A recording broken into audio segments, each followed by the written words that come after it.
आज क्लास थोड़ी लग रही है, ड्रॉप आउट तो नहीं हो गए?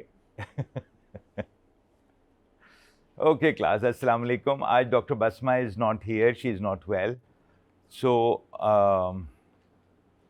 we're going to be a little less stressed today. Okay. We were talking about the abnormal brain function. Last time हमने physical abnormalities की कुछ बात की थी, and today we'll be talking about some cognitive and behavioral abnormalities. जो abnormalities of the brains हैं उनको diseases हम generally नहीं कहते, we call them disorders, because diseases वो हैं जिनकी cause, जिनकी etiology हमें पता है. And when we don't know the etiology of something, we don't know the exact mechanism of how these come about, we call them disorders. Because उनकी clinical manifestation एक जैसी है हर patient में, लेकिन we are still unable to pinpoint कि वो manifestation हो कैसे रही है. So most of the problems with the brain function are called disorders. Again, जिस तरह हमने बात की कि बड़ा intricate balance है, बहुत detailed circuitry है, and you don't need the whole circuitry to be disrupted, you just need one point of deviation from the circuitry. और one point of deviation जब हो जाता है तो वो एक total नई direction में सारे system को ले जाता है, and that new direction can, you know, ultimately amplify the effects, and that's what we call the butterfly effect. Physical manifestations की हमने बात कर ली थी, stroke, Parkinson's, epilepsy, loss of sensation, synesthesia. Synesthesia की एक in passing बात हुई थी कि ये वो sensory problem है, ये वो sensory disorder है जिसमें sensations या input of sensations gets switched, और एक sensation elicits a different perception than it's supposed to be. Cognitive में consciousness के ऊपर we have a full lecture. So today we'll be talking mainly about mood disorders. Mood एक बहुत general सी term है, जिस तरह डॉक्टर बसमा ने, यू ड्रॉप समथिंग, जिस तरह डॉक्टर बसमा ने अपनी प्रेजेंटेशन में कहा था कि मूड और जैसे हैप्पीनेस, जॉय ऑलमोस्ट एक सी टर्म्स हैं, लेकिन हमने लास्ट लेक्चर्स में डिटरमिन किया था कि जॉय और pleasure is something slightly different from happiness. इसी तरह mood is an overall term, it's a blanket term जिसके अंदर बहुत सारी कॉग्निटिव चीज़ें आ जाती हैं, जिसमें आपकी उस वक़्त की फीलिंग, आपका ओवरऑल बैकग्राउंड फ्लो किस तरह का है, और response to the stimuli at that instant. ठीक है. सो मूड डिसऑर्डर, मूड को रेगुलेट करने के लिए इसी तरह बहुत सारे न्यूरोट्रांसमीटर्स हैं. न्यूरोट्रांसमीटर्स जो मूड को एलिवेट करते हैं, न्यूरोट्रांसमीटर्स जो मूड को सप्रेस करते हैं, न्यूरोट्रांसमीटर्स जो आपको फाइट और फ्लाइट मैकेनिज्म की तरफ लेके जाते हैं, they all affect your mood. और इनमें से we have like 100 different kinds of neurotransmitters, but the 5 most important and most prevalent neurotransmitters that have these effects are serotonin, dopamine, glutamate, norepinephrine, and gamma aminobutyric acid. GABA basically is an inhibitory neurotransmitter जो बहुत सारी activity of the brain inhibit करता है wherever it is released, और वो inhibition over excitability को control कर रही है. So जो पोस्ट साइनेप्टिक सेल्स हैं उनकी मोस्टली बायोफीडबैक जितना आ रहा है, मोस्टली जो फीडबैक आ रहा है, उसको रेगुलेट करने में गैबा का बहुत बड़ा रोल है. Briefly what these neurotransmitters do, ये सारी डिटेल्स तो बहुत सारी हैं depending on where that particular neurotransmitter is being released, लेकिन सेरोटोनिन बेसिकली हमारे लर्निंग के साथ एसोसिएटेड है. New memories are formed by serotonin.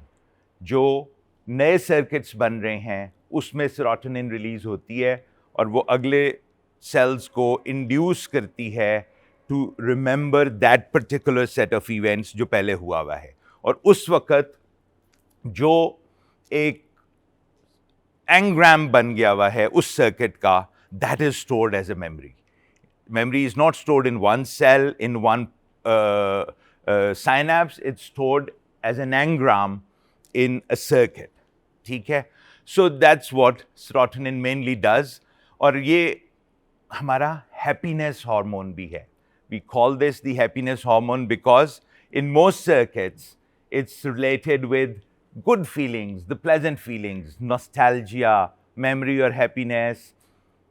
मिल के आपको एक नॉस्टैल्जिया की फीलिंग देते हैं. It's also associated with the cingulate activity. Cingulate gyrus की अभी हमने बात की थी. I will show you the diagrams today. Cingulate gyrus वो गायरस है जो मेनली हमारे प्लेजेंट बिहेवियर के साथ एसोसिएटेड है. उसके अंदर मोस्टली सेरोटोनिन सिक्रीट होता है.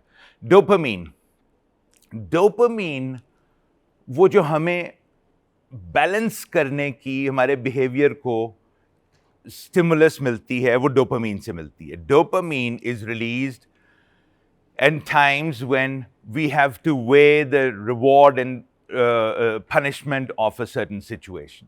यहाँ पे हमें लॉजिकली ये सोचना पड़ता है कि लॉन्गर टर्म हमें किस चीज़ में बेनिफिट है, वहाँ पे डोपामीन सिक्रीट होती है. अभी आप सिर्फ ये ब्रीफ इसके फंक्शंस याद रखें, लेटर ऑन इसकी सर्किटरी डिफाइन भी करेंगे. Glutamate helps with understanding, alertness. Glutamate basically consciousness hormone है. कॉन्शियसनेस को और अलर्टनेस को और लर्निंग को रेगुलेट करता है. नॉरएपिनेफ्रिन, नॉरएपिनेफ्रिन एड्रेनलिन है. एड्रेनलिन क्या करती है? आप लोगों को नॉरएपिनेफ्रिन से ज्यादा एड्रेनलिन के वर्ड का पता होगा. What does adrenaline do? What's an adrenaline junkie?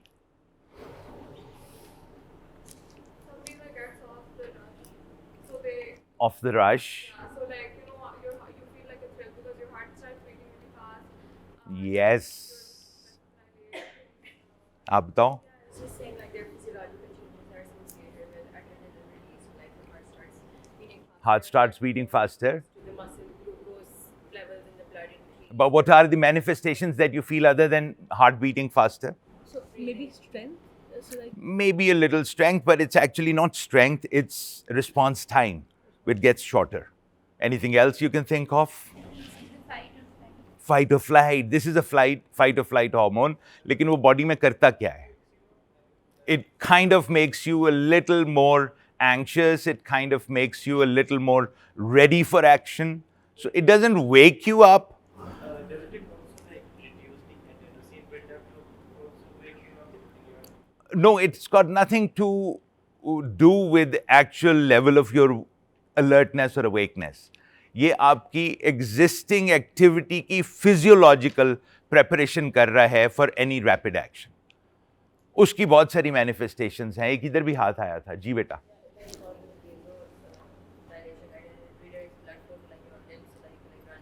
Very good. Yes, peripheral vasodilatation ये करता है. So ये हर वो action करेगा जिसमें आपको sudden rush की activity की ज़रूरत पड़ सकती है. उसको facilitate करने के लिए. It reduces the blood flow to your gut क्योंकि वो immediately नहीं चाहिए है.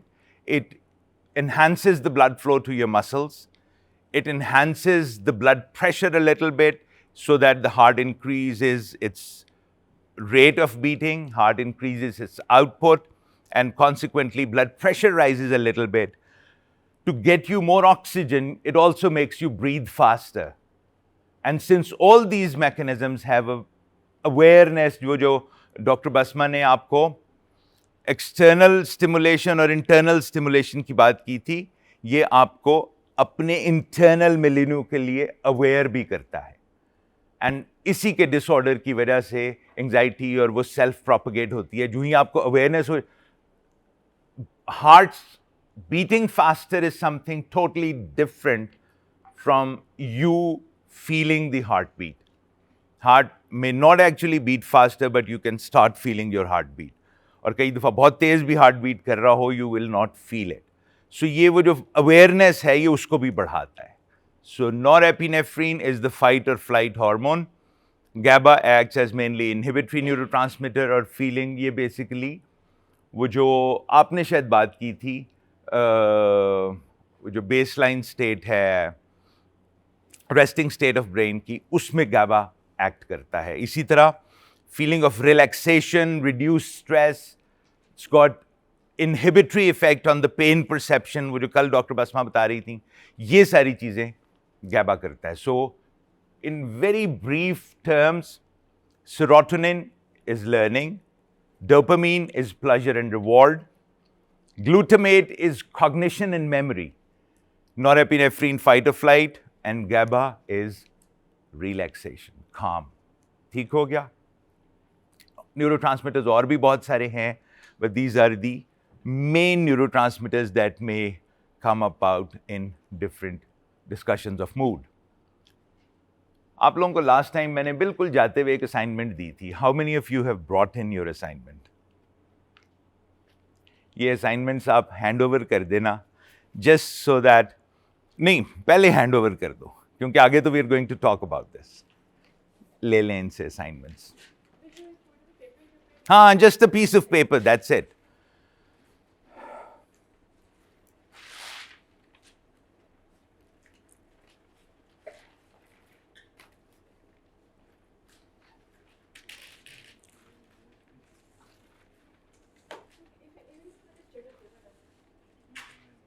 वापस ले लेना यार बाद में।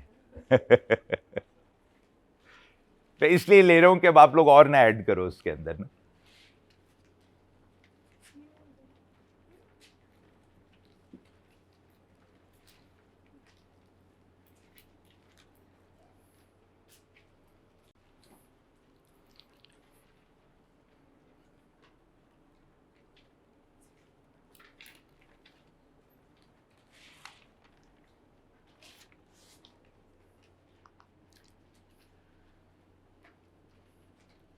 ये मैंने कहा था बनाने को, ठीक है? यही बनाया। ओके, नहीं डिटेल की जरूरत भी नहीं है। This was just to get you thinking कि ये एक स्पेक्ट्रम है, मूड कोई एक फिक्स चीज नहीं है। हैप्पी मूड भी एक स्पेक्ट्रम है, लो या सैड मूड भी एक स्पेक्ट्रम है। ज़ैनब वो बेटा एंड पे। So what I wanted you to know is कि ये मूड की क्लियर कट डिस्टिंक्शंस नहीं है। स्पेक्ट्रम का मतलब ये है कि the things merge into each other, और हम एक एवरेज से कंपेयर करके कहते हैं कि ये इलेटेड है और ये डिप्रेस्ड है। मूड का बहुत बड़ा रेंज है। On one extreme is an extremely elated person who is so happy that he actually becomes abnormal and starts thinking of himself as a king. और दूसरी तरफ एक इतना डिप्रेस्ड आदमी है who can actually seriously consider ending his own life. So ये बहुत बड़ा स्पेक्ट्रम है और इसके अंदर बहुत सारे डिफरेंट तरह के रेंज के कंडीशंस हैं। ब्रीफली इनको कैटेगराइज किया जाता है into a normal range of emotion, जो हम सारों को फील होता है। हम सारे सारा वक्त हैप्पी या सारा वक्त सैड तो नहीं होते। सो एक नॉर्मल रेंज है which is considered normal even if we are a little depressed और if we are a little happy. So ये जो रेंज है ये नॉर्मल रेंज है हमारा। ये आपको मैंने मार्क किया है रेंज ऑफ नॉर्मेलिटी। अब नॉर्मेलिटी भी रिलेटिव है। What is considered normal is cultural, is local, is situational, लेकिन उसके बावजूद एक एक्सेप्टेड नॉर्म है, एक एक्सेप्टेड रेंज है जिसके बियॉन्ड अगर कोई चीज होगी तो we will feel a little uncomfortable. That is what defines normality. So normal range कोई एक लाइन नहीं है, इट्स अ जोन जिसमें आप इलेटेड भी हो सकते हो, डिप्रेस्ड भी हो सकते हो, डिफरेंट टाइम्स पे डिफरेंट तरह की वेव में आपका मूड जा सकता है। But then there are moods beyond the range of normality. अगर एक बंदा जो बहुत ही ज़्यादा डिप्रेस्ड है और वो ज़्यादा टाइम नीचे की तरफ रहता है और वो थोड़ा बहुत नॉर्मल होता भी है लेकिन फिर भी डिप्रेस्ड रहता है, we call him a depressed person, a melancholy person. जी बेटा। What if the up and Yes, we are going there. अभी बात करते हैं, बाइपोलर की भी बात करते हैं. इसी तरह there is another guy who is happy go lucky. कभी कभी वो नॉर्मल की तरफ भी आ जाता है, बट मोस्टली वो ऊपर रह रहा है. Very rarely will you see him quiet and sad. ये जो ऊपर वाले और नीचे वाले नॉर्मल रेंज के बियॉन्ड जोन्स हैं, दीज आर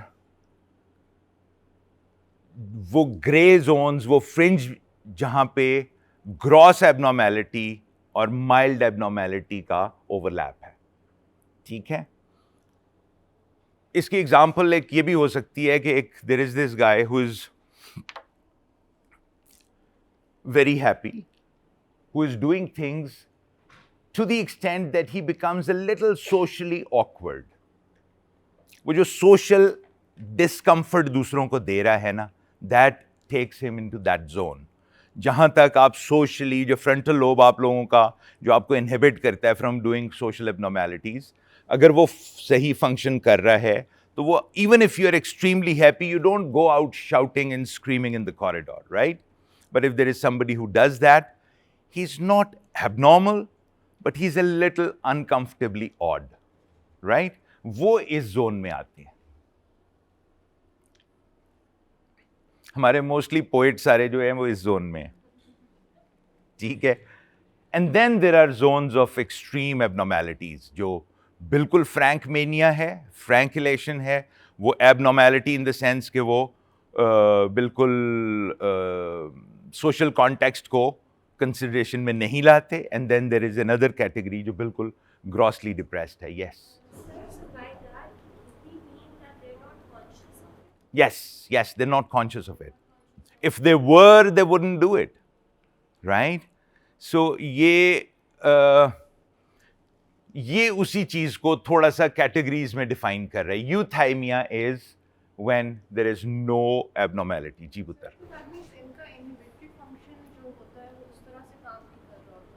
एग्जाम्पल तो बड़ी ऑड सी है, but those who are under the influence of alcohol, जो ड्रंक होते हैं, अगर आप उनको देखो तो what alcohol does, the first thing it does is it knocks out your frontal lobe.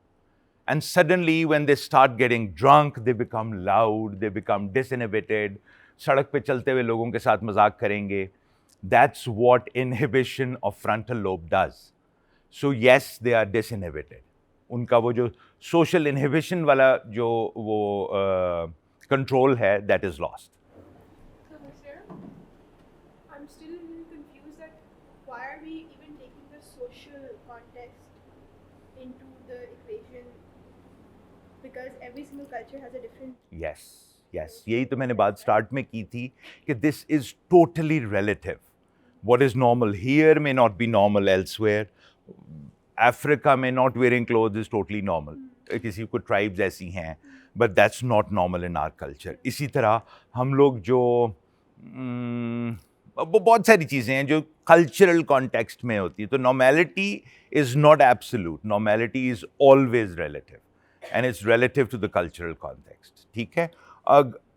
To define कि हमने कहाँ पे जाके इंटरवीन करना है, we have to define normality. So जब तक हम नॉर्मेलिटी डिफाइन नहीं करेंगे, हम एबनॉर्मल को डिफाइन नहीं कर सकते. That depends. If the person becomes socially so odd that he is disruptive, we need to intervene. Ji. So the black line you drew, would that be considered unipolar mania? Yes, अभी हम कर रहे हैं, वहां तक जा रहे हैं, अभी जा रहे हैं. So, इसके अंदर euthymia is, which is a normal mood. वो ये सेंटर वाला जो ग्रीन जोन है ना, this is euthymia. उससे नीचे की तरफ अगर आप आ जाएं तो देयर इज सैडनेस, ऊपर की तरफ चले जाएं तो वो हैप्पीनेस है. इस रेंज में तो जब आप हैप्पी हैं और सैड हैं तो ये आप नॉर्मल रेंज में रह रहे हैं.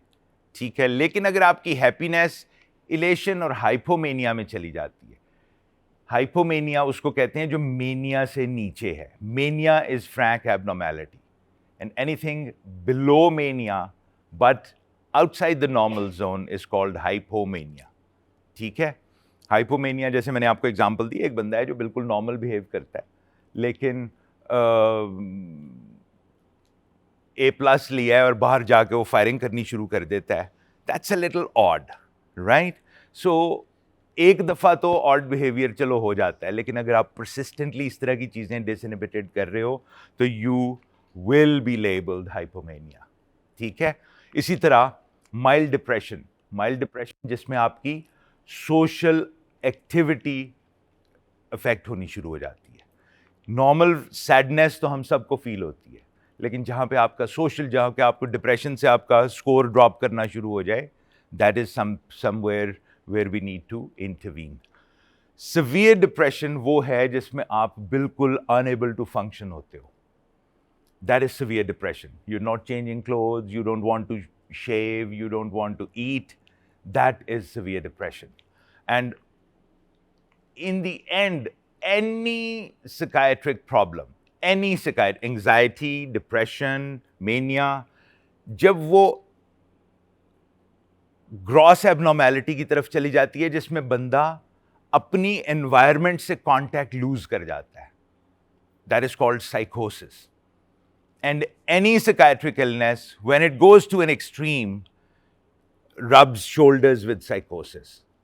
चाहे वो simple depression ही क्यों ना हो, hallucination is, for example, one manifestation of psychosis, जिसमें you start seeing people who are not there, you start hearing voices which are not there, you start talking to those people, you start responding to their presence. वो सारी चीज़ें जब साइकोसिस होता है तो वो किसी भी साइकाइट्रिक इलनेस की एक्सट्रीम मैनिफेस्टेशन में चला जाता है, और वो आ जाता है. जिस तरह हमने बात की थी कि सेंसरी स्टिमुलेशन जो रिसेप्टर्स की है वो डिफरेंट रिसेप्टर्स की डिफरेंट परसेप्शन दे रही है, but pain is one perception जिसका अपना रिसेप्टर भी है, but over stimulation of any receptor can end up resulting in pain. उसी तरह overexpression of any psychiatric manifestation can end up becoming psychotic, चाहे वो mania के end पे है, चाहे वो depression के end पे है. इसी तरह elated side में happy है, hypomanic है, और then there is frank mania and mania with psychosis. जी एकदम हाथ खड़े हुए हैं सारे. You go first.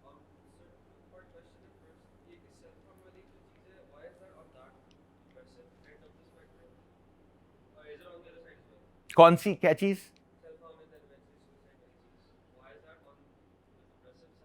Usually, when you're extremely happy, you wouldn't harm yourself. You might as well harm others, but self-harm usually अपनी elation में नहीं होता.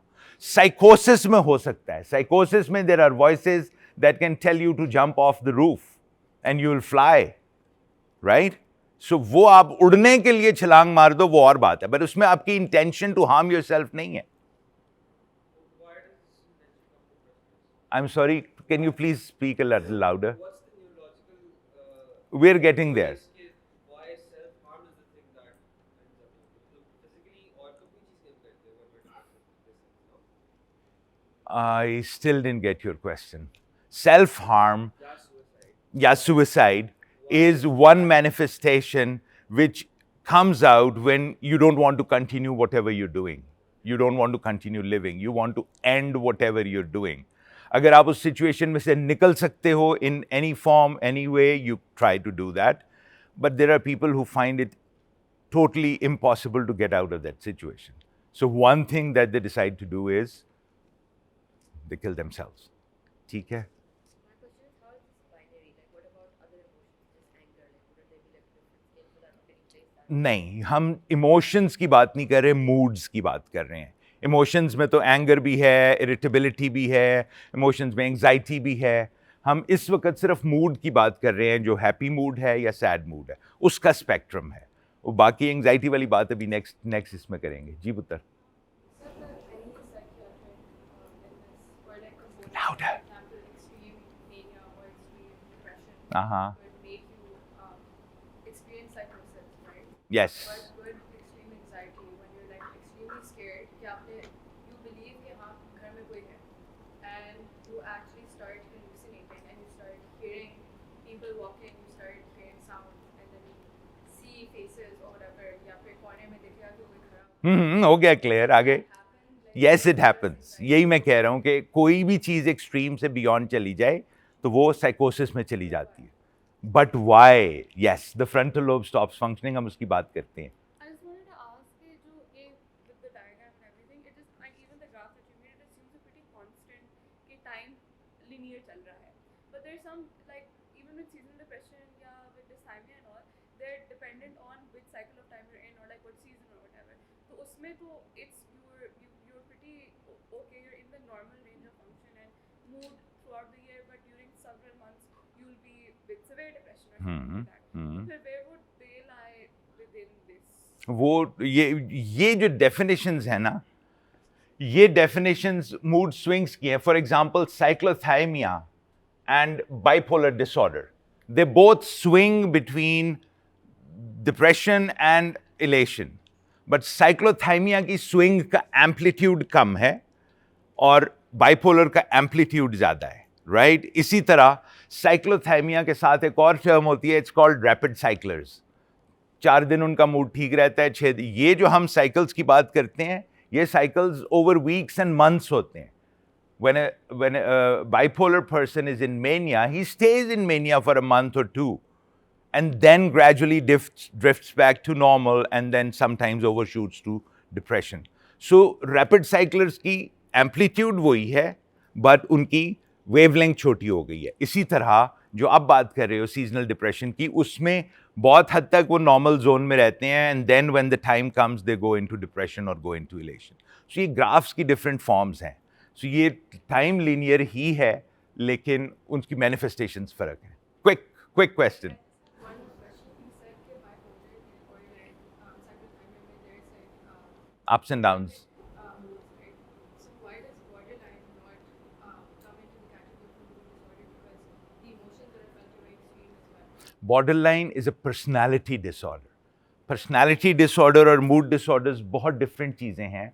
पर्सनैलिटी डिसऑर्डर में आपका अपना बिहेवियर मैनिफेस्टेशन के अलावा आपकी परसेप्शन, आपका सेल्फ इमेज, आपका जो ब्रिटिश क्लासिफिकेशन है ऑफ साइकियाट्रिक इलनेसेस, उसमें पर्सनैलिटी डिसऑर्डर्स को एक अलहदा कैटेगरी दी गई है.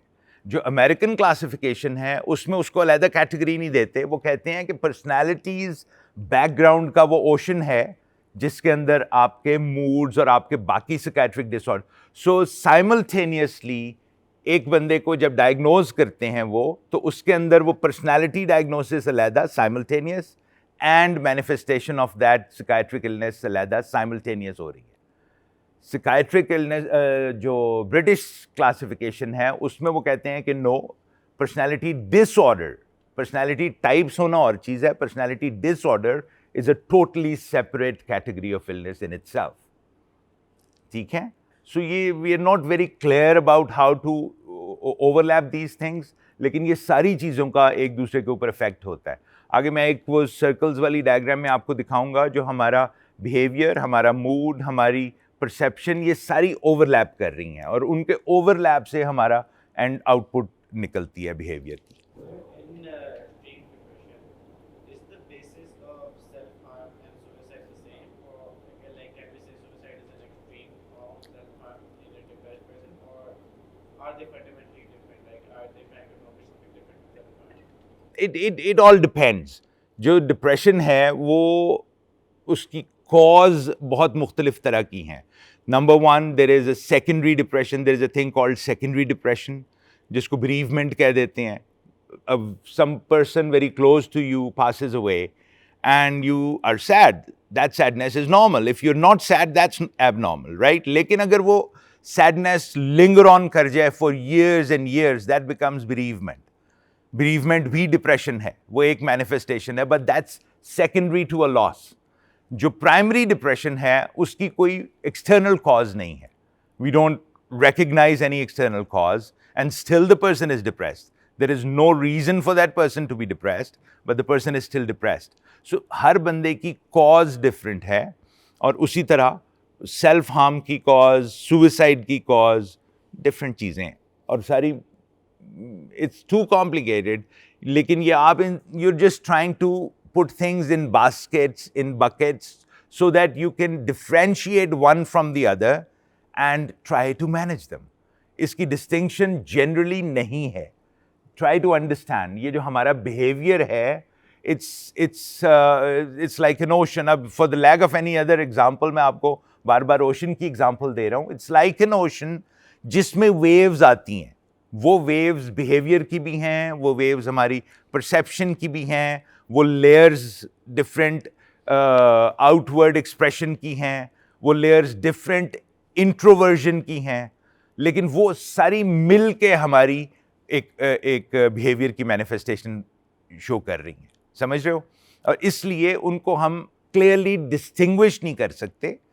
The distinctions that we make are only so that we can intervene, we can make sense, some sense of what's going on.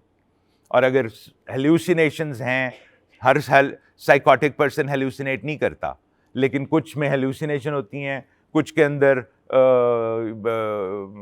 क्या कहते हैं, ये अग्रेसिव बिहेवियर हो जाता है. सो इनको डिस्टिंग्विश करने के लिए सिर्फ एक ही इसकी रीज़न है कि हम उसके अकॉर्डिंगली इसको मैनेज कर सकें. एक और हाथ आया था यहाँ से. Simple question is how do we differentiate between elation and mania or happy or elation? Like, isn't there a very fine line? मैं यही तो आपको बताना चाह रहा हूँ कि there is no line actually that you cross and you become manic out of being very happy. It's a gray thing that merges gradually from one to the other. Oliver Sacks, मैं बार बार इसकी जिक्र करता हूँ. Oliver Sacks was a neurologist जिसने अपनी patients की case histories different books में और डिफरेंट नॉवेल्स में लिखी हैं. In one interview, he said that out on the streets of Bronx, I can see tens of people who, if I saw in my clinic, I would label them as abnormal. But since they're out in the street, they look like normal people, they behave like normal people, लेकिन उनका वो इतना marginal वो abnormality है that it's taken to be normal. And every day I see patients in my clinic who, if I met in a supermarket, I would take them to be normal. So ये normality, abnormality, ये clear distinctions नहीं है, right? ये manifestations हैं. हाँ, psychiatric label करना is something very serious, because once you label somebody as a psychiatric patient, उसके साथ वो label stick करता है for the rest of the life. And there is a possibility कि वो socially functioning हो, socially normally functioning person हो, और आप उसको उस situation के out of context उसको examine कर रहे हो, and you think he is not functioning normally, but वो अपने context में बिल्कुल ठीक behave कर रहे हैं. जी बेटा.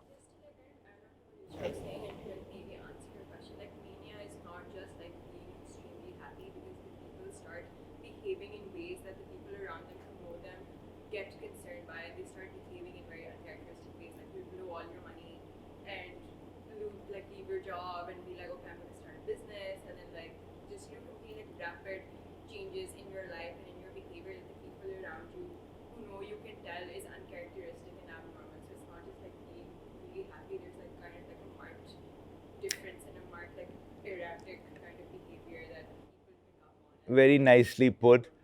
I'll actually expand on this. How many of you, I don't want you to label your close friends and family members, but I'm just asking, how many of you know of people who of this sort that she has described?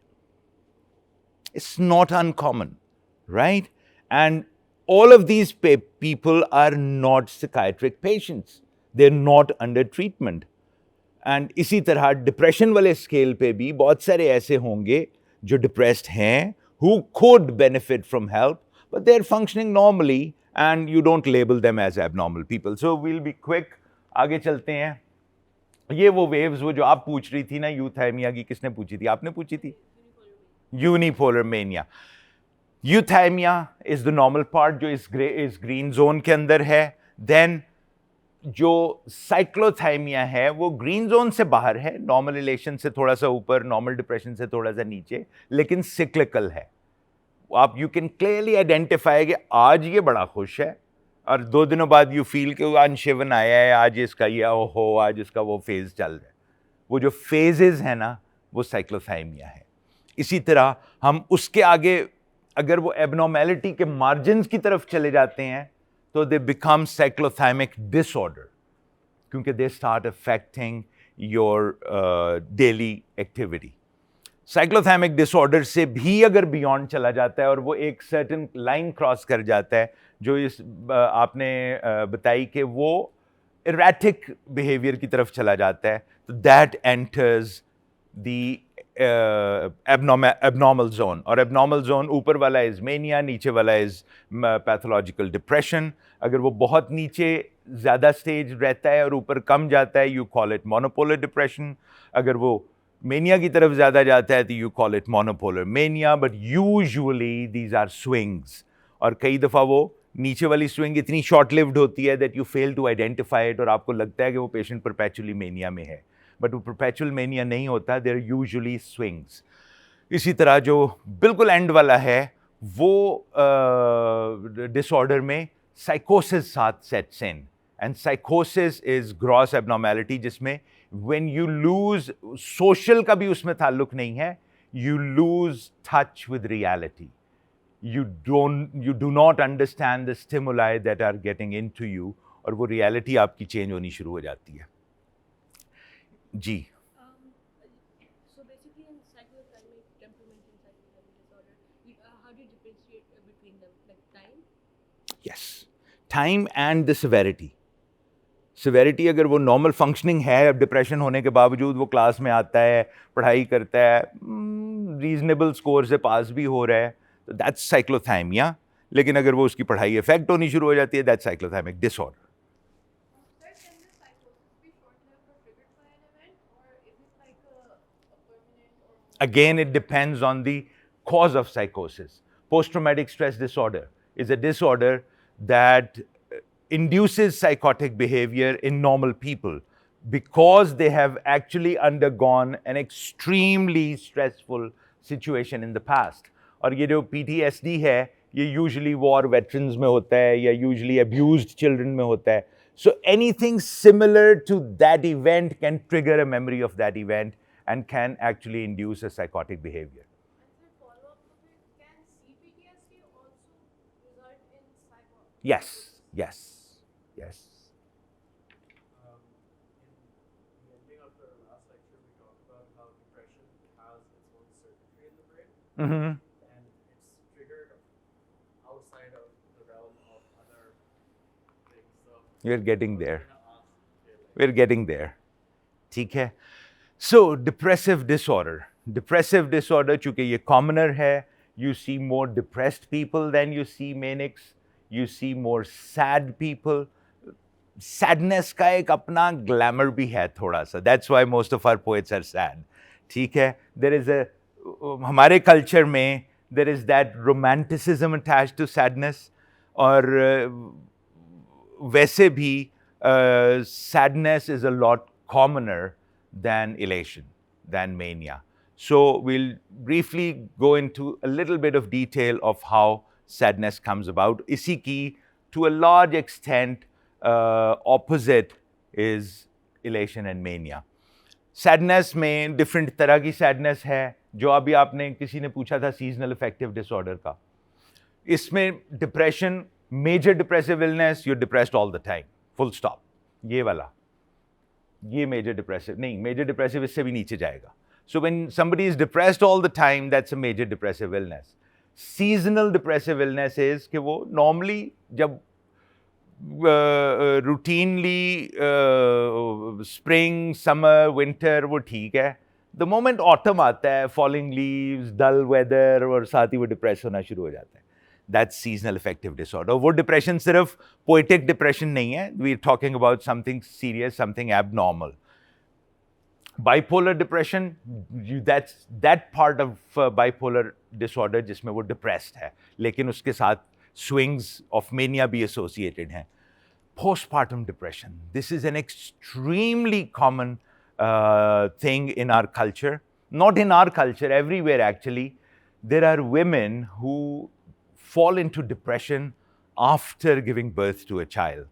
उसके अंदर बहुत सारे hormonal changes ऐसे हैं जो body में जा रहे होते हैं, जो आपको उसकी consequences में आपके behavior को change करते हैं, and then you interpret that behavior as something bad and you start getting into depression.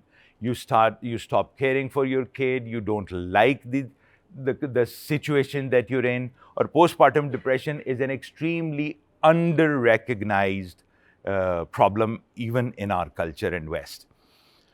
Premenstrual dysphoric disorder, again one of those cyclical problems, hormones की वजह से. Seasonal affective disorder की हमने बात कर दी. Atypical depression है जिसमें aggressive behavior, overactivity, restlessness, ये वो चीज़ें हैं जो depression के साथ associated generally नहीं होती. When somebody is depressed, he is lesser active. When somebody is depressed, he is less mobile. When somebody is depressed, he is less talkative. They're not aggressive. So अगर ये सारी चीज़ें depression के साथ आनी शुरू हो जाएं तो we call that atypical depression. वो है डिप्रेशन ही लेकिन उसकी मैनिफेस्टेशन बड़ी एटिपिकल है. So there are different colours that depression expresses in. ठीक है, डिप्रेशन होता कहाँ से है? कल के लेक्चर में और एक आध पिछली दफ़ा भी we were talking about the cingulate gyrus. Cingulate gyrus is that strip of the motor cortex that surrounds the corpus callosum. Corpus callosum right और left hemispheres को interconnect करने वाले fibers का एक bundle है, एक cable है जो दो hemispheres के symmetrical areas को connect कर रहा है. और corpus callosum के ऊपर जो सारा cortex है, that is called the cingulate cortex. Cingulate cortex का anterior area is very intimately connected with the prefrontal cortex. और prefrontal cortex हमारा executive brain है. Executive brain होता है जो right और wrong को distinguish करता है, जो आपके behavior की longer term manifestation को weigh करता है और वो आपको inhibit करता है from doing what things you shouldn't do. ठीक है? So corpus callosum के ऊपर वाला gyrus is the behavioral gyrus in the anterior part of it. Especially that part जो curve round करके नीचे आ जाता है. This has been known to light up in people who are depressed. So angle of the corpus callosum ये वाला is called the genu. It's called the knee. That's यहाँ पे corpus callosum एक sharp bend लेता है. तो ये सब जेन्युअल सिंगुलेट है. जीनू के नीचे वाला जो सिंगुलेट गायरस है, दैट्स एरिया 25, ब्रॉडमैन एरिया 25. ये वो एरिया है जो almost always in people who feel depressed when we have done their functional MRIs, this lights up. So अगर किसी तरह कोई ऐसी सर्किटरी, कोई ऐसी मेडिसिन, कोई ऐसी दवाई बन जाए जो इस एरिया की एक्टिविटी को सप्रेस कर सके, it is known to control depression. So on functional MR studies, this area deep in the brain on the middle, ये कॉर्पस कलोजम है और ये इसका अगर आगे वाला बेंड है तो ये उस बेंड के नीचे वाला सिंगुलेट गायरस है. This lights up. ये वो एरिया है which lights up in the functional MR studies और इसको अगर आप सप्रेस कर सके, so this is the area that manifests depression. This activates when a person is depressed. So इसको सप्रेस करने से to a large extent we can control depression. Is there a particular neurotransmitter that is more affected in this specific area? अभी आ रहे हैं. Okay, सो जी आपकी भी आती है, उसने पहले हाथ खड़ा किया था.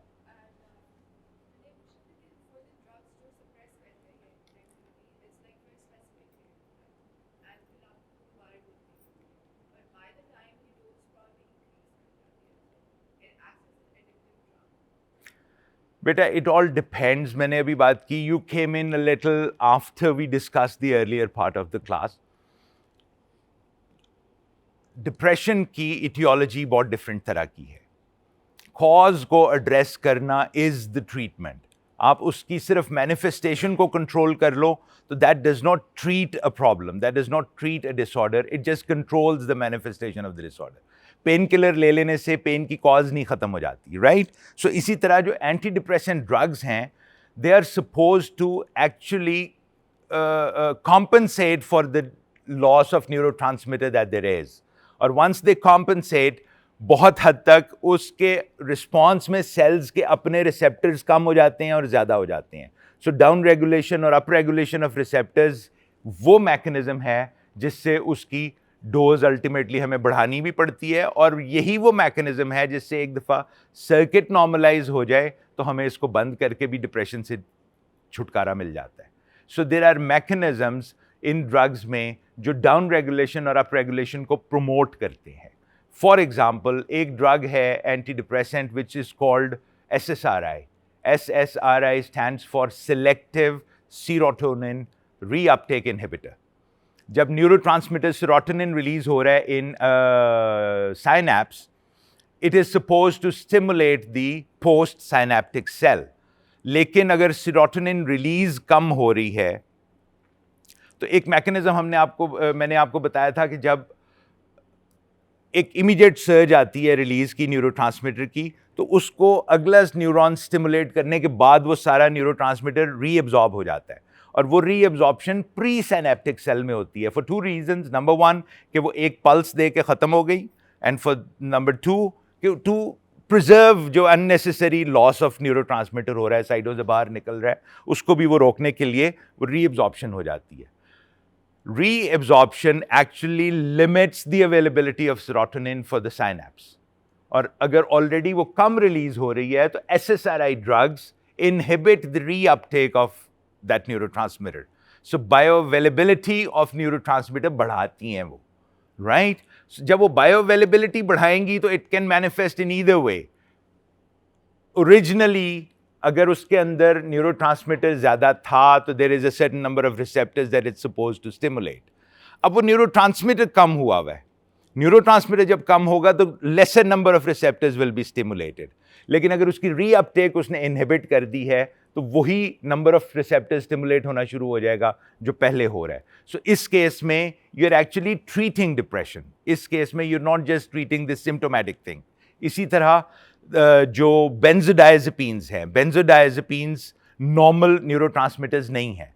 बेंजोडायज़ेपिन्स जब आप देते हो वो किसी ट्रांसमीटर पे अटैच होती है तो सडन उसकी रिस्पॉन्स को कम करने के लिए बहुत सारे रिसेप्टर्स इन्वॉल्यूट कर जाते हैं. That is called down regulation of receptors. जब डाउन रेगुलेट हो जाते हैं तो फिर वही बेंजोडायज़ेपिन जो पहले इफेक्ट कर रही थी स्टॉप्स इफेक्टिंग, या it gets a lesser effect, and to get the same kind of effect you need to give more benzodiazepine. ठीक है. So generally for those things जिनका अपना internal secretion है, उसकी अगर आप extrinsic source बना के दो तो वो पेशेंट को डिपेंडेंट नहीं करती, वो पेशेंट को ट्रीट करती हैं. बट अगर कोई भी एक्सट्रिंसिक केमिकल इनहिबिटरी आप दे रहे हो तो वो जनरली डोज डिपेंडेंट हो जाता है. कोई हाथ आया था यहाँ से? So you said that these regions light up in depressed people, right? So then what exactly is the function of these regions in normal people? They also light up in normal people. लेकिन इनके साथ साथ बहुत सारे आप देखो तो posterior parietal regions भी लाइट अप कर रहे हैं. ये फ्रंटल कॉर्टेक्स है, ये क्या होता है सुप्राऑर्बिटल प्रीफ्रंटल कॉर्टेक्स है जो हमारे एग्जेक्टिव फंक्शन के साथ रिलेटेड है. सो जब एग्जेक्टिव फंक्शन किसी चीज़ को, किसी विश को कंट्रोल करने के लिए इनहिबिट कर रहा है तो that kind of makes you uncomfortable कि मैं एक चीज़ करना चाह रहा हूँ और कर नहीं सक रहा. So in those situations these reasons also light up. लेकिन डिप्रेस्ड लोगों में इनका persistent activity note की गई है, and when you control them you can manage depression. Clinical manifestation of depression. Clinical manifestation का मतलब है कि वो जो डिप्रेशन के physiological output है वो क्या क्या है. डिप्रेशन हमने अभी बात की, nucleus accumbens is the area which is closely related to reward. It's closely related to being satisfied, satiation इसमें होती है. So nucleus accumbens और hypothalamus, इनके दरमियान there is a very dense connection. Hypothalamus is a region in the brain that stimulates bodily function, that controls bodily visceral functions. So hypothalamus जब stimulate होता है तो उससे हमारी ब्लड वेसल्स की टोन, उससे हमारी गट की मोटिलिटी, उससे हमारे स्वेट ग्लैंड्स की सिक्रीशंस, वो सारी इसके थ्रू सिंपैथेटिक और पैरासिम्पैथेटिक सिस्टम के थ्रू कंट्रोल हो रही हैं. So once the hypothalamus is stimulated, बहुत सारे ऑटोनॉमिक जो हमारे पाथवेज हैं वो एक्टिवेट हो जाते हैं और बॉडीली मैनिफेस्टेशन आती है. डिपेंडिंग ऑन कि ये हाइपोथैलेमस को स्टिमुलेट कर रहा है या इनहिबिट कर रहा है, वो मैनिफेस्टेशन उसके अकॉर्डिंगली आती है. सिंपैथेटिक एक्टिविटी अगर ओवर एक्टिव हो जाती है तो we get into that fight और फ्लाइट सिचुएशन. अगर पैरासिम्पैथेटिक एक्टिविटी ओवर एक्टिवेट हो जाती है तो हम स्लो डाउन हो जाते हैं, हमारी गट और ओवर एक्टिव हो जाती है, ब्रेन की तरफ ब्लड फ्लो कम हो जाता है. सो ये उसको बैलेंस करने के लिए हाइपोथैलेमस के थ्रू वर्क करता है. इसी तरह locus ceruleus is an area in the brain stem. Locus ceruleus ये वो एरिया है जो हमारे थर्स्ट, हंगर, ब्लड की ऑस्मोलैलिटी, इन चीज़ों को रेगुलेट करता है. वेंट्रल टेगमेंटल एरिया अगेन वो जो हमारी इमोशंस के साथ रिलेटेड है. यहाँ से फाइबर्स जा रहे हैं to pre frontal cortex.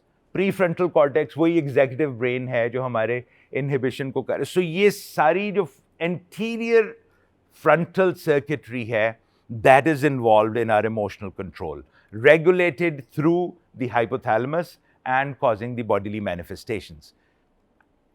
Depression की बहुत सारी इन्फ्लुएंसेस हैं. जिस तरह मैंने कहा कि बॉडीली मैनिफेस्टेशंस में होती हैं, वो इन्फ्लेमेशन की रिस्पॉन्स को भी कम करता है, नॉरएपिनेफ्रिन, सेरोटोनिन को भी कम करता है, डिसरेगुलेशन ऑफ साइनेप्सिस भी कर रहा है, और इसी तरह हमारी मेमोरी फॉर्मेशन भी डिप्रेशन में कम होती है. सो ये सारी मैनिफेस्टेशंस हैं डिप्रेशन की. They are not the cause of depression but they are manifestations of depression.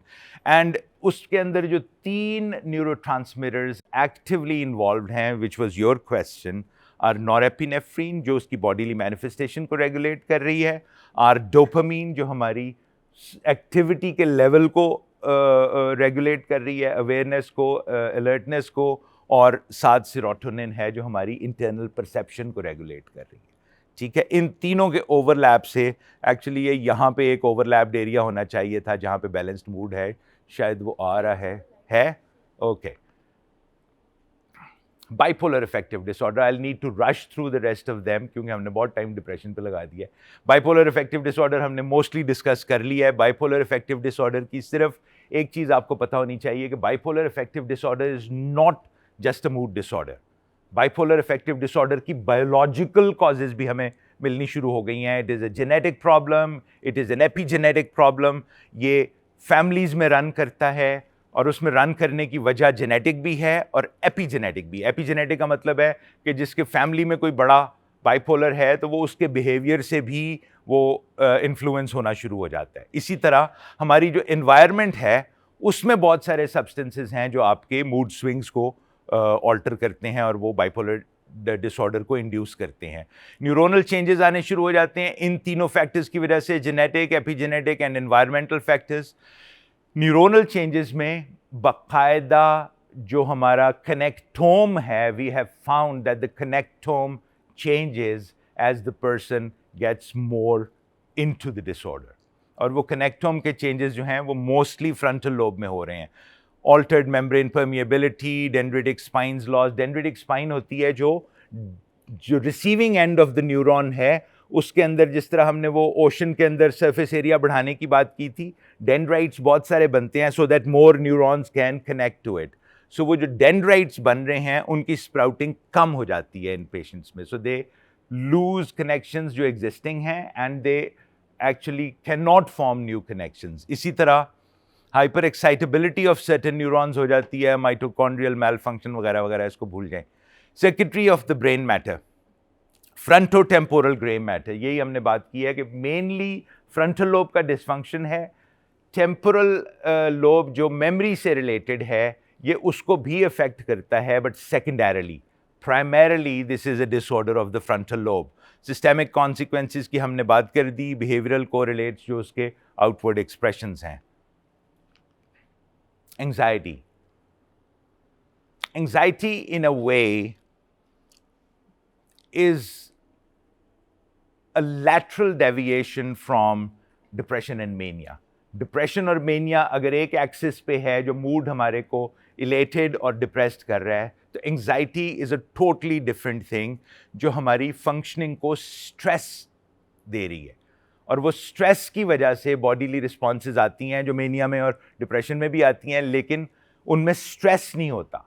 जो डिप्रेस्ड पर्सन है he knows he is depressed, जो इलेटेड पर्सन है he doesn't know he is elated, लेकिन जो एंग्जाइटी वाला person है he is aware of the anxiety and that awareness actually feeds on itself. और वो अवेयरनेस की वजह से एंग्जाइटी बढ़ती है, और बढ़ने की वजह से मैनिफेस्टेशन बढ़ती है, मैनिफेस्टेशन की वजह से अवेयरनेस बढ़ती है. So it gets into a positive feedback vicious cycle. Unsolicited fight or flight response. Fight or flight response generally किसी न किसी स्टिमुलस के जवाब में आती है. लाउड नॉइज, कोई थॉट ऐसा जो डराने वाला थॉट. सो उसमें जब आपको ये फ्लाइट और फाइट रिस्पॉन्स आती है तो वो किसी न किसी कॉज की वजह से है. लेकिन बगैर कॉज के अगर आनी शुरू हो जाए, बैठे बिठाए आपको वो मैनिफेस्टेशन आनी शुरू हो जाए, that is what is called anxiety. उसके अंदर बॉडीली मैनिफेस्टेशंस हैं, हार्ट रेट बढ़ जाता है, पैल्पिटेशंस होती हैं, ब्रीदिंग रेट बढ़ जाता है, स्वेटिंग होनी शुरू हो जाती है. ये सेल्फ प्रोपगेटिंग है. How many of you can do that? You can? I can't. There are only 2 brave people in the class, 3, 4. Okay. Anxiety 2 तरह की है. एक जनरलाइज्ड एंग्जाइटी डिसऑर्डर जिसमें अ पर्सन इज जस्ट एंग्शियस, उसको समझ नहीं आ रही क्या वजह है, क्यों एंग्शियस है. एंड दूसरा एपिसोडिक है which is always in response to a certain stimulus. And those episodic anxiety situations are called phobias. डर है, मुझे अंधेरे का डर है, मुझे नीडल का डर है, मुझे स्पाइडर्स का डर है. So all these phobias come about in response to a certain specific stimulus. Arachnophobia is fear of those insects. जी जी बताओ. I wanted to ask episodic, we just talked about phobias. And how the triggers are like very specific, like arachnophobia, fear of spiders, thalassophobia, fear of ocean.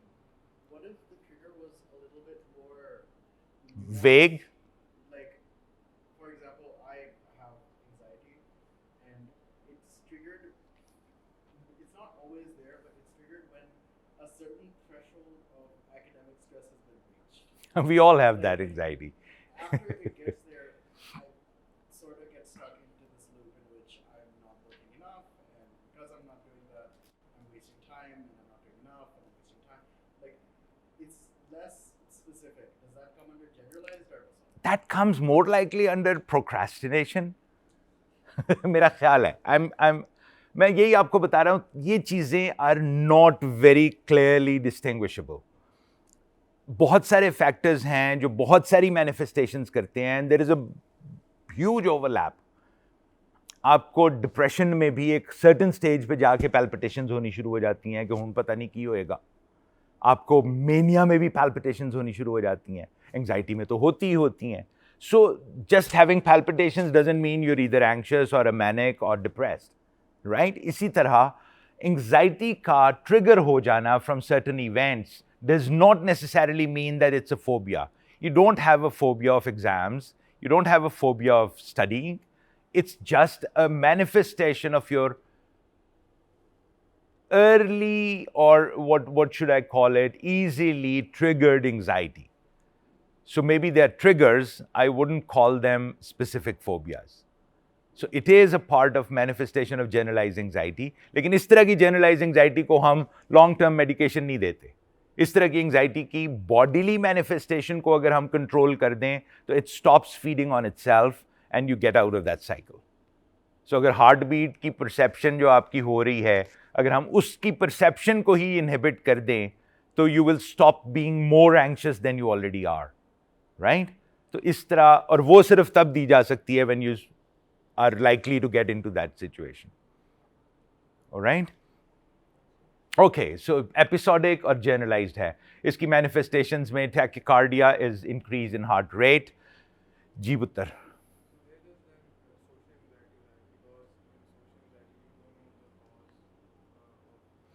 Generalise anxiety disorder के मैंने आपको बताया ये भी एक spectrum है। Local triggers हैं जो बड़े स्पेसिफिक हैं। बहुत स्पेसिफिक ट्रिगर हो, फियर ऑफ हाइट्स, जब भी आप 10 फ्लाइट से ऊपर जाओ तो आपको पैल्पिटेशन होनी शुरू हो जाती है। Acrophobia is fear of height. Agoraphobia, आप ओपन स्पेसेस में नहीं जा सकते। क्लॉस्ट्रोफोबिया, आप लिफ्ट के अंदर नहीं जा सकते।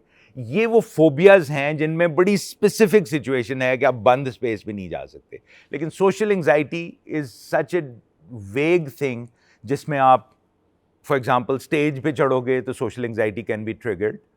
आप किसी कज़न की फैमिली में किसी की शादी हो रही है, आप उस पे जाओगे, there are lot of people there, you start feeling anxious, you start feeling self-conscious. So it's, I think, a manifestation of generalized anxiety lies somewhere towards episodic anxiety, लेकिन it's not specifically phobias. ये बिल्कुल वही बात है exam anxiety वाली।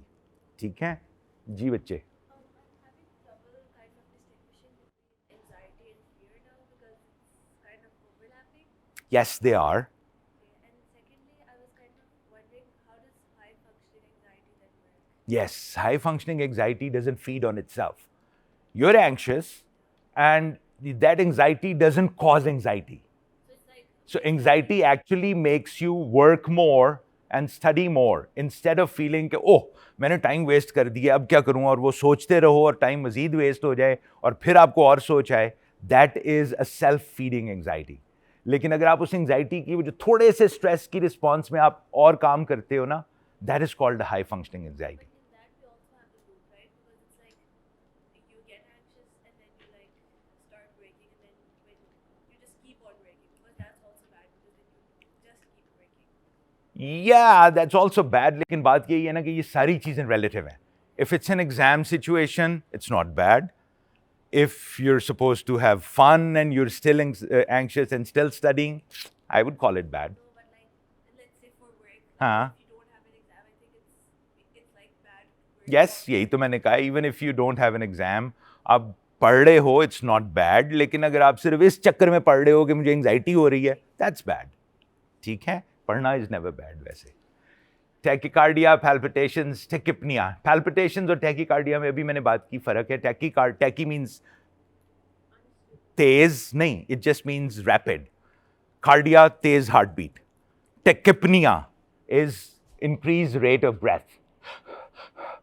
It doesn't necessarily mean deep breathing.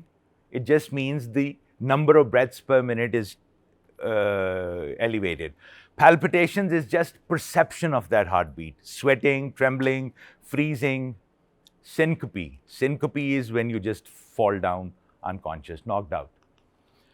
Mediated by norepinephrine, वही fight or flight वाला जो hormone है, and cortisol. Cortisol is actually not a neurotransmitter. It's a hormone. और cortisol secrete होता है adrenal cortex से. There is a small gland on top of each kidney. We call it the suprarenal gland. और उसके cortex से secrete होता है. Anxiety का mechanism भी frontal lobe को involve करता है, क्योंकि frontal lobe तो हर चीज़ में involve होएगा. वही है जो हमें awareness दे रहा है, वही है हमें right और wrong की distinction दे रहा है. लेकिन इसमें भी डिप्रेशन की तरह हाइपोथैलेमस इन्वॉल्व है। हाइपोथैलेमस इन्वॉल्व होगा तो हमारे बहुत सारे बॉडीली मैनिफेस्टेशंस आएंगे, लेकिन इसमें हाइपोथैलेमस की involvement, what it does is it releases a hormone called corticotropin releasing hormone, जो स्पेसिफिकली एड्रीनल कॉर्टेक्स को स्टिमुलेट करने के लिए एक और हार्मोन रिलीज करवाता है from the pituitary gland. It's too complicated, लेकिन डोंट वरी, हाइपोथैलेमस एक हार्मोन सिक्रीट कर रहा है जो पिट्यूटरी को ट्रिगर कर रहा है to secrete another hormone to trigger the suprarenal gland, right? और सुप्रारीनल ग्लैंड फिर एड्रेनलिन और नॉरएड्रेनलिन, जिसका एक और नाम नॉरएपिनेफ्रिन भी है, सिक्रीट करता है, which goes into the blood and causes all those manifestations जो हमने फाइट और फ्लाइट में पढ़ी थी। सो ये although this is chemical being secreted into the blood which is being carried all over the body, उसके बावजूद इसकी जो रिस्पॉन्स है इट्स इंस्टेंटेनियस. अपेरेंटली ये बड़ा लंबा लूप लगता है कि सिक्रीशन हो रही है, ब्लड में जा रही है, वो ब्लड जाएगा तो सारा कुछ होगा, लेकिन it's a very rapid response. Fight और फ्लाइट रैपिड होगी तो फाइट और फ्लाइट का फ़ायदा है, राइट? वो जो हमेशा हम वो शेर खा गया और वो वाली बात करते हैं ना, that's the situation you should remember always. So इसका मैकेनिज्म जो है ये भी हाइपोथैलेमस के थ्रू है, लेकिन मेनली हार्मोन्स के थ्रू आ रहा है. Yes. So, is there any feedback mechanism that lets the brain know when to stop the loop through homeostasis and bring it back? या फिर If it did, we wouldn't call it anxiety, right? patients में anxiety को बार-बार release होता रहता है. Release होता रहता है. उसी को स्टॉप करने के लिए फ्रंटल लोब एक थेरेपी है, it is called cognitive behaviour therapy. Cognitive behaviour therapy आपके जो राइट और रॉन्ग की सेंसेशन, वो परसेप्शन है ना, उसको रीएडजस्ट करती है, एंड वो लॉजिकली ब्रेन फिर स्टिमुलेशन ऑफ द हाइपोथैलेमस कम करता है, और वो कॉन्शियस है, इट्स नॉट सबकॉन्शियस. ये ऑटोमेटिक नहीं है. बाकी सारा कुछ ऑटोमेटिक हो रहा है, ये आपने कॉन्शियसली करना है. And those people who are anxious, they can't do it on their own. They need to be told how to do it, and then they can do it. That's what therapy is. So, if these patients were given medication, so is the medication specific to treating this feedback loop or for other things? Both. There are medications that treat this feedback loop. Benzodiazepines do that. And there are medications that control the clinical manifestations. Propranolol is a non-selective beta blocker जो आपके heart rate की perception को कम करता है. आप वो प्रोप्रानोलॉल देते हो, हार्ट बीट फील होनी बंद हो जाती है, वो मजीद एंक्शस होना बंद हो जाता है. हार्ट बीट हो रही है, आपको होती हुई एंग्जाइटी इंड्यूस कर रही है, हार्ट बीट होनी परसीव होनी बंद हो जाती है. Your heart doesn't stop beating, but you stop feeling the heart beat.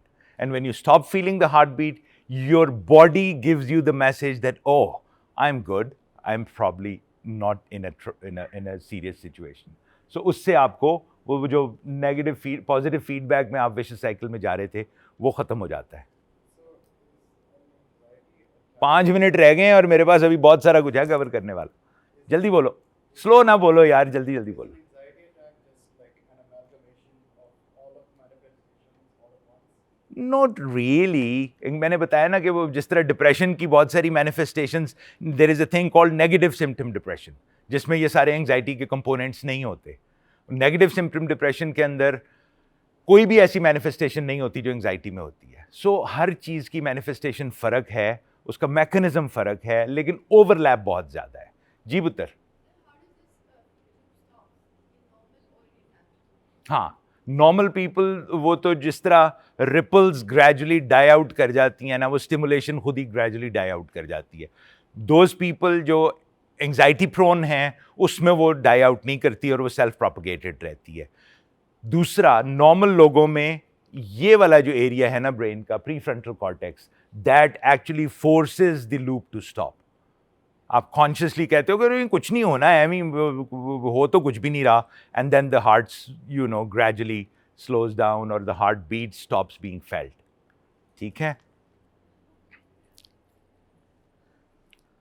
सबसे इंटरेस्टिंग चीज का टाइम अब खत्म हो गया. Schizophrenia is that gross disturbance of brain function जिसमें वो फ्रंटल लोब जिसको हम बात कर रहे थे कि हर चीज़ को कंट्रोल करता है, हर चीज़ के लिए वो एग्जीक्यूटिव ब्रेन है. The reason we call it executive इज कि उसका कोई फिजिकल फंक्शन नहीं है, लेकिन वो सारे फंक्शंस को रेगुलेट कर रहे हैं. Right, like an executive sitting, boss sitting in the office, कर सैलरी सबसे ज़्यादा ले रहा है और कर कुछ भी नहीं रहा. लेकिन जो उसका डिसऑर्डर है, अगर वो हो जाए तो वो आपकी टोटल परसेप्शन ऑफ रियलिटी को ऑल्टर कर देता है. You stop perceiving the world as it is. अव्वल तो हमने पहले ही अपनी हर लेक्चर के एंड पे ये एम्फसाइज करने की कोशिश की है कि द रियलिटी में actually be different from what we are perceiving. लेकिन उसके बावजूद there is a common perception, there is a shared perception among all of us, और वो shared perception is taken to be reality. Schizophrenia में you lose touch with that reality. और schizophrenia में वो वाली साइकोसिस जिसकी बात हम कर रहे थे कि हर साइकियाट्रिक डिसऑर्डर के एंड पे साइकोसिस ही आता है, इसमें वो साइकोसिस प्राइमरीली मैनिफेस्ट करता है. आपकी परसेप्शन चेंज हो जाती है, आपकी रिस्पॉन्सेज चेंज हो जाती हैं, आपके थॉट्स चेंज हो जाते हैं. So there was a time like 10 years ago when we used to classify psychiatric problems into two groups, two major groups. One was mood disorders, anxiety, depression, mania, and one was thought disorders, schizophrenia. बस thought disorders में पूरी category में सिर्फ schizophrenia आता है. उसकी manifestations बहुत सारी हैं. शिज़ोफ्रेनिया की क्लिनिकल जो कहते हैं ना पिक्चर बहुत डिफरेंट है. एक शिज़ोफ्रेनिक में not come with same symptoms as the other, लेकिन वो सारे चूंकि थॉट्स को डिसरप्ट करते हैं, we put them all together in one category and we call it schizophrenia. There is also a school of thought that says schizophrenia is not one disorder, it's many illnesses that manifest with this disturbance of perception of reality. We'll talk about it. अब late हो गए, 3:15 हो गए. इसके बारे में हम बात करेंगे नेक्स्ट लेक्चर में. Thank you very much.